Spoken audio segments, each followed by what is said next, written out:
Next, Israel's urged the US to set up definite red lines over the actions of Iran, which, if crossed, would lead to an aggressive response, including an American-led attack. Washington so far asked Israel to cool down its rhetoric on the issue, to give talks and sanctions more of a chance.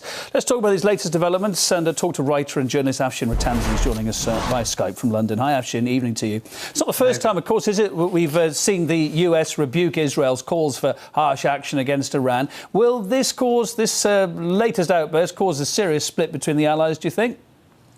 Well, Netanyahu really seems out of touch at the moment. Even Mitt Romney, Obama's fellow contender for the presidential race, hasn't been as strong as this ridiculous comment from the Israelis.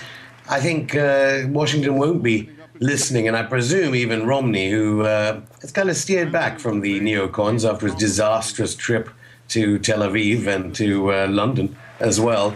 So hopefully no one will listen to Israel one bit, despite all their Zionist lobbying money. We've heard time and again the Israeli position is, though, that the window of opportunity, if they need to do something about this with Iran, is closing. At the moment, the US is trying to rein in, as I've just been saying, as we've both been saying, Israel's hawkish calls, preferring, publicly at least, to focus on diplomacy. But the big question is it going to last beyond November's presidential election with the way that Israel's thinking right now in this closing window? Well, one shouldn't say they're that different, actually. I mean, one shouldn't over-exaggerate it. The United States has embarked on a war with Iran. It's huge sanctions, ramping them up, despite the IAEA in the past few days saying that enrichment has actually decreased. Not that Reuters and Associated Press seem to quite understand the machinations of what the nuclear debate in Vienna actually is. Look, it's 9/11. And most people will remember in the Global South what happened on 9/11. It's when the United States overthrew the democratically elected government of Chile and, of course, the death of Salvador Allende. I think what the United States is starting to realize, particularly Mr. Dempsey, the Joint Chiefs of Staff head, that, the United States really isn't in a position anymore to do anything about Iran. And it's even realizing that about Syria.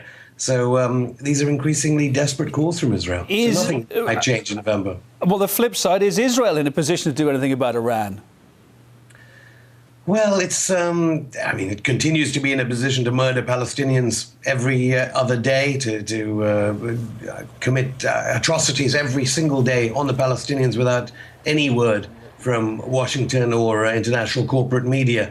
But no, I think on Iran, increasingly, it looks like the Third World War is sometime off a little. I mean, Netanyahu is increasingly desperate, but I think the fact that Mr. Dempsey himself, his exact words, "I would not want to be complicit on an Israeli attack on Iran," speaks volumes. I hope Dempsey tells Obama to stop the sanctions too. Afshin, while we've got you on the line, you touched on it just now. And once again, the IAEA has been condemning Iran's alleged attempts to make nuclear weapons. And once again, we're hearing supposed evidence of such attempts coming from the US and Israel. Can we really trust that intelligence? Why is no one else sounding the alarm, really, about it? About the intelligence on... About the intelligence about how far Iran is in developing a bomb, if they are, which they say they're not. Well, obviously, I mean, international media are interested in another war. They don't seem to care that much about the deaths and the ensuing destruction. Intel reports that repeatedly say that Iran is not pursuing a nuclear weapons program are thrown in the bin.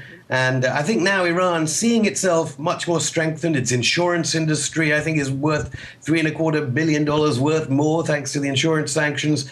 I think Iran, too, is playing a little bit more of a game now over the sanctions as it continues to forge alliances with Japan, China, India and Korea and its big markets. So all around, it seems like, except for Western media and NATO countries, Iran seems to have won this at the moment. I was interested to get your take on it. Afshin Rattansi, author and journalist, thank you for being on the programme tonight. Thank you.